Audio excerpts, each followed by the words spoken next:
मुख्यमंत्री नीतीश कुमार अब तक विपक्षी एकता की मुहिम को लेकर 6 राज्यों में घूम चुके हैं। वहां के क्षेत्रीय दलों के नेताओं से मिले भी, लेकिन 3 राज्यों को छोड़ दे तो बाकी के 3 राज्यों से उन्हें पूरी तरह सहमति नहीं मिली है। 9 मई को मुख्यमंत्री नीतीश कुमार उड़ीसा के सीएम नवीन पटनायक से मिलने पहुंचे थे। मुलाकात के दौरान पटनायक नीतीश के करीब दिख रहे थे, लेकिन ठीक 2 दिन बाद यानी 11 मई को पटनायक प्रधानमंत्री नरेंद्र मोदी से मिलने पहुंच गए। उन्होंने कहा, मुझे नहीं लगता फिलहाल तीसरे मोर्चे की कोई संभावना नहीं। बता दें 2019 के आम चुनाव में एनडीए को 352 सीटें मिली थी। इसमें से अकेले बीजेपी ने 303 सीटें पर जीत हासिल की। हालांकि 2022 में जदयू एक बार फिर एनडीए से अलग हो गई। जदयू को पिछले चुनाव में 16 लोकसभा सीट जीत मिली थी।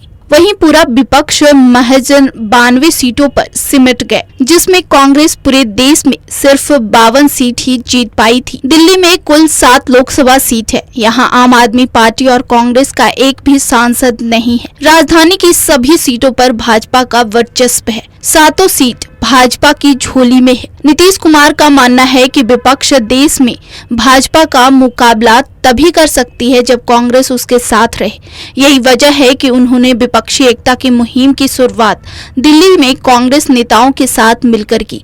बिहार के मुख्यमंत्री ने दिल्ली में कांग्रेस प्रेसिडेंट मल्लिकार्जुन खड़गे और राहुल गांधी से मिले और विपक्षी एकता बनाने पर सहमति ली। इस मुलाकात के बाद सीएम नीतीश दिल्ली के मुख्यमंत्री अरविंद केजरीवाल से भी मिले। नीतीश से मुलाकात के बाद केजरीवाल ने कहा कि एक दिन के मुलाकात से सारी रणनीति नहीं बन जाती है, इसके लिए बार बार मिलना होता है। पश्चिम बंगाल में 2019 के लोकसभा चुनाव में ममता बनर्जी की पार्टी टीएमसी ने बेहतर प्रदर्शन किया था। हालांकि भाजपा ने भी टीएमसी को टक्कर जरूर दी थी।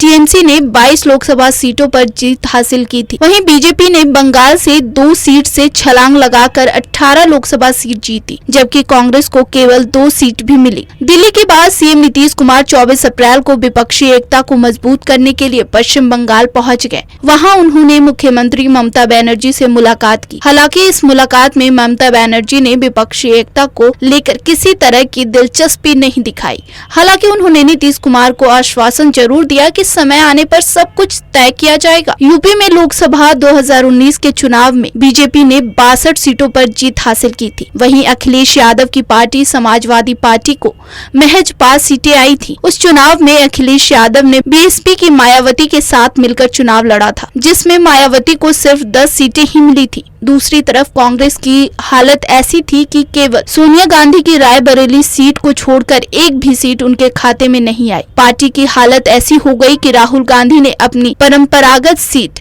अमेठी को भी गवा दिया। 24 अप्रैल को ही बंगाल के बाद नीतीश कुमार लखनऊ पहुंचे। वहां उन्होंने पूर्व मुख्यमंत्री अखिलेश यादव से मुलाकात की। अखिलेश यादव ने खुलकर नीतीश कुमार का स्वागत भी किया और समर्थन देने की भी बात कही। लेकिन उत्तर प्रदेश की राजनीति में कभी अखिलेश यादव का भी वर्चस्व रहा है। ऐसे में अखिलेश के पास कांग्रेस के लिए कितना स्पेस होगा, यह बाद में तय होगा। मजबूती के साथ नीतीश कुमार ने विपक्षी एकता की मुहिम को आगे बढ़ाया और अलग अलग राज्यों में घूमकर क्षेत्रीय दलों को इसके लिए राजी कर रहे हैं।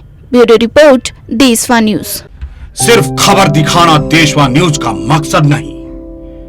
देशवा न्यूज की कोशिश है कि समाज की सूरत बदलनी चाहिए। देशवा न्यूज पर वीडियो देखने के लिए लाइक करें, सब्सक्राइब करें, साथ ही बेल आइकन दबाना न भूलें।